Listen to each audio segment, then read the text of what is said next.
Welcome to Honeybee. Don't forget to like, subscribe, and hit the bell. Real stories of love, lies, and betrayal, where every truth stings. Let's begin. The night my wife told me, "You're just a paycheck to me," I didn't react the way she expected. Her voice was sharp, almost trembling with anger, and her words cut through me like glass. For a moment I froze, staring at her face. The woman I once believed I'd grow old with. Yet in that instant, she looked like a stranger wearing the skin of someone I used to love. I didn't yell. I didn't argue. I just stood there, letting the silence hang between us. Inside, though, something cracked, quietly, deeply beyond repair. I'd always believed love could survive hardship, that marriages could stumble but still find their footing. But when your partner looks at you and tells you that your only value is the money you bring in, something dies. I turned away from her that night, not out of pride, but because if I stayed, I would have begged her to take it back. I didn't want to give her that power anymore. We had been married for almost 8 years. I met her. Her name is Laura, when I was still figuring out who I wanted to be. I was a man with dreams bigger than my wallet, working long hours to make something of myself. She was confident, beautiful, and full of charm. When she smiled at me, the world seemed to make sense. She made me feel seen, admired. We were a team back then, or at least I thought we were. In the beginning, we were just two young lovers trying to build a future together. We didn't have much, but we had each other. She used to call me her rock, the one person who never gave up on her. And I remember thinking that as long as we had love, we could survive anything. But somewhere along the line, things changed. Slowly, almost unnoticeably at first. When I got a promotion, we moved into a nicer house. Then she wanted a new car, then a better kitchen, then expensive vacations. I didn't mind working hard. I wanted to give her everything she dreamed of, but no matter how much I gave, it never seemed enough. The woman who once said she'd be happy in a small apartment with me started measuring happiness in price tags. And I kept chasing the happiness for her, believing that if I worked harder, she'd smile the way she used to. Over time, our conversations became less about us and more about bills, plans, appearances. She stopped asking how my day went. She stopped listening when I talked about my work. She'd scroll through her phone at dinner, her attention somewhere far away. And yet, when the credit card statements came, she was always quick to remind me that we needed more. I ignored the growing distance for years. I told myself every couple goes through rough patches. I believed that if I just stayed patient, we'd find our way back. Then came that night. It started with something small, a disagreement about money, as usual. I had mentioned cutting down on a few unnecessary expenses because I wanted to start saving for our future, maybe buy some land or invest in something meaningful. She scoffed. "Oh, please. You're acting like we're broke," she said, rolling her eyes. I tried to stay calm. "I'm not saying we're broke. Laura, I'm saying we should think ahead. What if something happens? What if I lose my job?" She laughed, a bitter, humorless sound. "Then what?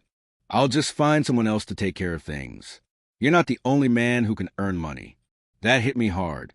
I remember standing there, trying to process what she just said. My heart started to race. "What's that supposed to mean?" I asked quietly. She shrugged, her tone cold, almost dismissive. "It means what it sounds like. You're a good provider. But let's not pretend this marriage is about love anymore. You're just a paycheck to me." There it was, the truth I'd been too afraid to see. For a long time, I had been feeling like an outsider in my own home. But hearing it out loud shattered the last illusion I had. I thought love was still somewhere buried beneath the arguments, the tension, the indifference. But there was nothing left, only convenience. I stood there in silence, staring at her. I could see that she regretted saying it. Not because it wasn't true, but because she realized she'd finally said out loud. She tried to soften her tone after that, maybe to undo the damage. But it was too late. "Don't look at me like that," she said. "You're overreacting." I wanted to scream, to demand answers, to remind her of the promises we made. But instead, I nodded slowly. "Okay," I said. "That was all." She blinked, confused. "Okay, That's it. Yes, I said quietly. That's it. That night, I went to bed beside her, but didn't sleep. I listened to her breathing, steady and calm, as if nothing had happened. I stared at the ceiling and thought about every moment that led us here. The laughter, the vows, the dreams we once shared. And for the first time in years, I realized I didn't feel love anymore, just exhaustion. Over the next few days, I acted normal. I woke up, made breakfast, went to work, came home, smiled when she spoke. I didn't argue. I didn't bring it up again. I played the role she wanted me to play, the quiet, dependable husband, the one who paid the bills and kept everything running smoothly. But inside, I was done. At work, I started taking small steps she didn't know about. I moved my savings into a separate account. I adjusted my direct deposit, so only a portion went into our joint account.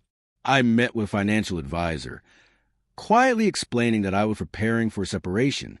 He nodded, professional and understanding, and helped me make the arrangements. Every evening when I came home, I looked around our house and saw it differently. The designer furniture, the expensive decor, the imported rug she just had to have. None of it felt like mine anymore. It all looked like props in a play I no longer want to perform in. Laura, meanwhile, carried on like everything was fine.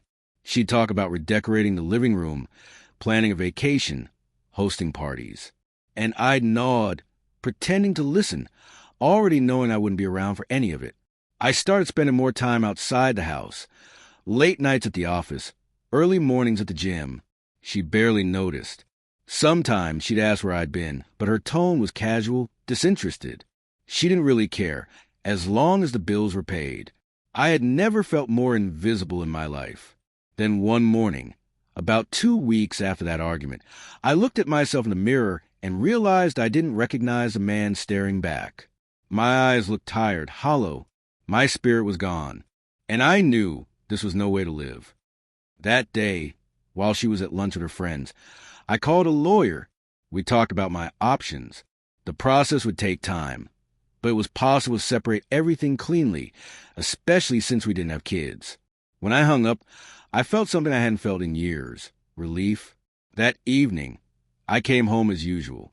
Laura was sitting on the couch, scrolling through her phone, a glass of wine in hand. She barely looked up when I entered. "Hey," she said casually. "Hey," I replied. I sat beside her for a while, pretending to watch the TV. She didn't notice how my hands trembled slightly or how my gaze lingered on the photos of us framed on the wall. Smiles that used to mean something now looked like ghosts of a love that never really survived. She started talking about some dinner she wanted us to attend next week. I nodded absently, but my mind was already elsewhere, on the documents waiting for me, the quiet plan unfolding piece by piece. I knew she had no idea what was coming. Over the next few days, I stayed calm and collected. I smiled. I did everything she expected me to. But every night, while she scrolled through her phone or watched TV, I quietly erased myself from her world. Closing accounts, redirecting funds, preparing my exit. And through it all, she never noticed. Because why would she? To her, I was just a paycheck. And in her mind, paychecks don't have feelings. But soon, she'd learn what happens when the paycheck disappears. The day I pulled the plug didn't come suddenly. It arrived quietly, like the closing of a door you didn't realize was open. It was a Thursday morning. She was still asleep when I left for work. I stood by the bedroom door for a moment, looking at her face, peaceful, detached, like a stranger's. The same woman who once used to wait by the door just to hug me after a long day was now someone who wouldn't notice if I disappeared for weeks, as long as the bills were paid on time. I had my coffee, tied my tie, and looked around the house one last time before leaving. Every corner was filled with memories, good ones, bad ones, and everything in between, but none of them felt real anymore. They were just echoes of a past that no longer existed. I didn't go to work that morning. Instead, I drove straight to the lawyer's office. The paperwork was ready. My lawyer went through everything with quiet professionalism. "Are you sure?" he asked one last time. I nodded. "Yes, I'm done." By noon, everything was signed. I had already separated my accounts, moved out my personal belongings, and secured a small apartment on the other side of town. It wasn't much, one bedroom, small kitchen, minimal furniture, but for the first time in years, it felt like mine. I sent her a message later that afternoon. Laura, you might want to check your bank account. We need to talk when I get home. No anger, no emotion, just calm words from a man who had nothing left to give. When I arrived home that evening, she was waiting for me in the living room, pacing, her expression sharp with irritation. "What's going on?" she demanded. "I just checked the joint account. Half the money is gone." I took off my jacket and calmly placed it over the chair. "It's not gone. It's mine. I move it to my personal account." Her face twisted in disbelief. "You can't just do that." "Actually, I said evenly, I can." And I did. She folded her arms, her tone shifting from anger to fear. "What are you trying to prove?" "Huh? That you can scare me?" "Fine, you've made your point. Put it back." I looked at her then, not the way I used to, but with a kind of quiet sadness. "You said I'm just a paycheck to you, remember? I thought I'd take that seriously." Her mouth opened slightly, caught off guard. "I didn't mean it like that." "Yes, you did," I said softly. "You meant every word. You just didn't expect me to finally listen." For a moment, she didn't say anything. Then her tone softened, almost pleading. "Don't do this. We've had fights before. We say things we don't mean." I shook my head slowly. "No, Laura, you don't understand. This wasn't just a fight. It was the moment I realized there's nothing left between us but money, and I don't want to live like that anymore." Her eyes flickered with panic. "So, what are you saying? You're leaving me?" I nodded. "Yes, the papers are filed. I'll be moving out tonight." She stared at me, stunned. The silence that followed was thick, heavy. I could almost hear the sound of her world collapsing. She looked around the room, as if searching for something to hold on to, but everything around her was just material, furniture, decor, things she once thought defined her happiness. "You can't just walk out," she said finally, her voice breaking. "After everything we've built?" I smiled faintly, not with joy but with acceptance. What we built was an illusion. I built it for you. You just lived in it. She didn't respond. Her face hardened, as if she wanted to hold on to her pride. "Fine. Go then. See if anyone else will put up with you." I didn't answer. I simply went upstairs, packed the last of my clothes, and placed my wedding ring on the dresser. I paused for a moment, looking at it, the small circle that once symbolized forever. Then I turned off the light and walked out. When I reached my car, I sat for a long time, gripping the steering wheel. My heart was heavy, not because I still loved her, but because I had finally let go. Leaving someone you once loved isn't easy, even when they've turned into a stranger. But sometimes, peace is worth more than love that's built on lies. The first few weeks after I left were quiet. She didn't call at first, which didn't surprise me. I figured she was too proud. But about 3 weeks later, she sent me a message. "Can we talk?" I ignored it. The next day, "I'm sorry about what I said. I was angry. You know I didn't mean it." Still, I didn't reply, because deep down, I knew she wasn't apologizing out of love. She was scared of losing her lifestyle. Then came the third message, longer this time. "I miss you. The house feels empty. I've been thinking a lot about us. Please, let's talk. Maybe we can fix this." I read it twice, then locked my phone. I sat there for a while, staring at the walls of my new apartment. It was small, yes, but it was peaceful. No shouting, no guilt, no pretense. Just silence. And in that silence, I finally started to breathe again. Over time, I began to rebuild myself. I spent my evenings cooking, reading, going for walks. I started focusing on my health, my hobbies, my friends, things I had neglected for years. People at work noticed a change. "You seem lighter," one of my colleagues said. And for the first time in a long while, I actually smiled and meant it. Laura, however, didn't give up easily. A month later, she showed up at my office. I saw her through the glass door before she entered. Her eyes were red, like she hadn't slept much. She walked in and stood in front of my desk, hesitant. "Can we talk?" she asked quietly. I nodded toward the chair. "Sure." She sat down, fidgeting with her hands. "I know I messed up," she began. "I was angry that night. I said things I didn't mean. You know me, I have a temper." I leaned back, watching her. "You didn't just say it once, Laura. You've been saying it for years, just in different ways. You've made it clear that I was only valuable when I was paying for things." Her voice cracked slightly. "I didn't mean to make you feel that way." I looked at her, calm but distant. "You didn't make me feel that way, Laura. You showed me that's who I was to you. There's a difference." Tears welled in her eyes. "So that's it? After everything, you're just going to walk away?" I sighed softly. "No, I already walked away. You're just realizing it now." She lowered her gaze, her confidence gone. The silence between us was heavy, but it wasn't painful anymore. It was peaceful.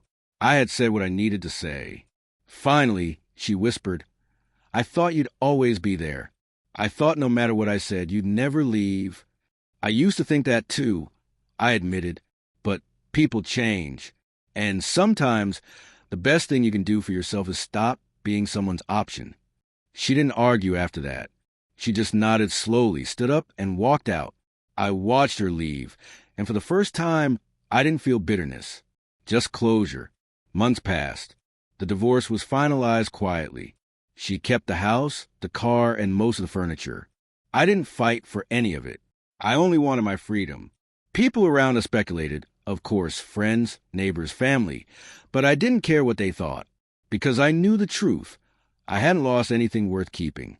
In time, I started dating again, not because I was looking for someone to fill a void, but because I finally felt ready to share my life, not my paycheck. And when I met someone new, a woman who laughed at me instead of at me, who asked how my day was and actually listened, I realized how empty my marriage had been.